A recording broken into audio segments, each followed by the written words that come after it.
हो सकती है? क्या कोई ऐसा संस्थान है?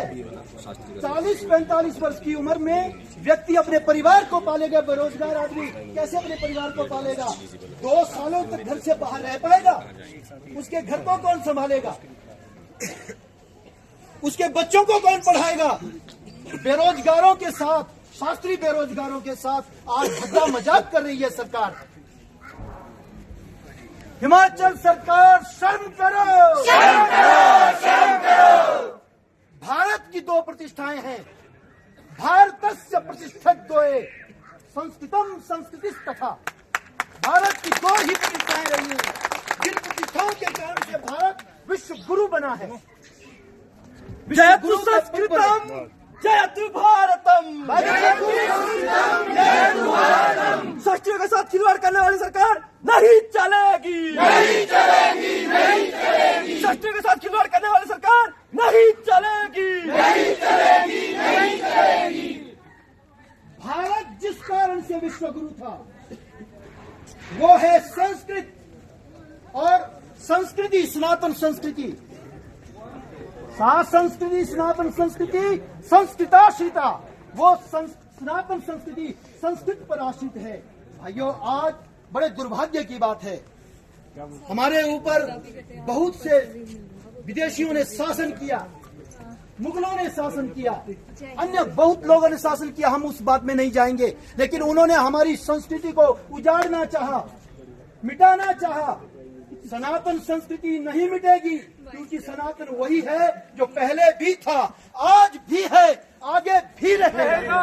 देव भाषा का मजाक बनाने वाली सरकार होश में आओ, होश में आओ, होश में आओ। संस्कृति के साथ खिलवाड़ करने वाली सरकार शर्म करो, शर्म करो, शर्म करो।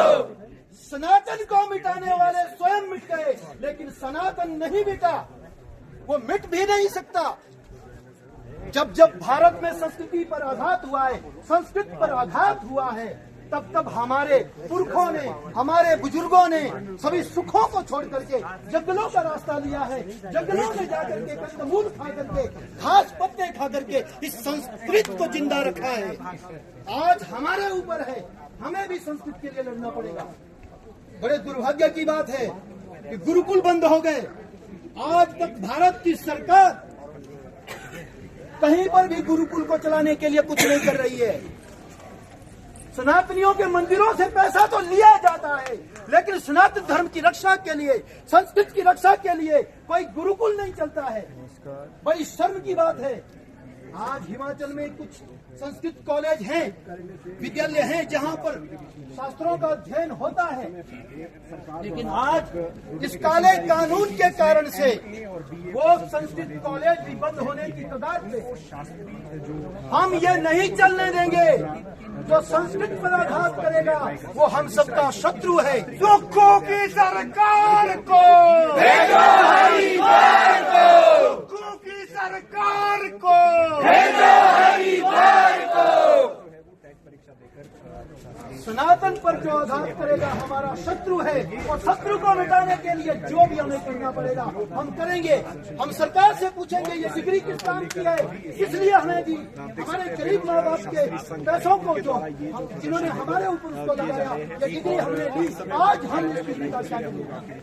सरकार इस बात का जवाब दे, इस डिग्री से हम क्या कर सकते हैं? ना हम +2 हैं, ना हम ग्रेजुएट हैं, हम क्या हैं? जो हमारे लिए संस्कृत वही पढ़ा सकता है जिसने सही से व्याकरण पढ़ा है। जो एक ऐच्छिक विषय लेकर के संस्कृत पढ़ता है वो सही से व्याकरण नहीं पढ़ता है। संस्कृत को व्याकरण पढ़ने के लिए 1 वर्ष नहीं, 2 वर्ष नहीं, 5 वर्ष की आयु के बाद जो बच्चा निकलता है और वो गुरुकुल में जाता है, पहले उसके संस्कार किए जाते हैं। बिना संस्कारों के संस्कृत आ ही नहीं सकती, उसको अधिकार ही नहीं है। जिसके पास संस्कार नहीं हो, संस्कृत नहीं पढ़ सकता, वो पढ़ ही नहीं पाएगा। उसको सुशिक्षित होने के लिए संस्कारों की आवश्यकता है।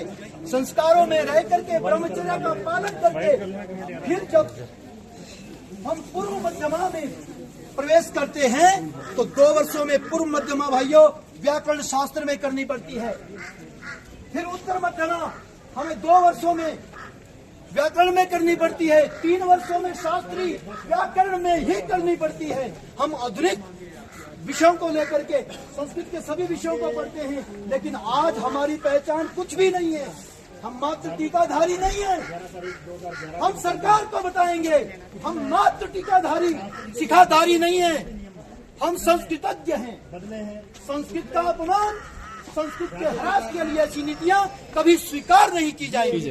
तख्त बदल दो, ताज बदल दो, बेईमानों का राज बदल दो। तख्त बदल दो, ताज बदल दो, बेईमानों का राज बदल दो। तख्त बदल दो, ताज बदल दो, बेईमानों का राज बदल दो।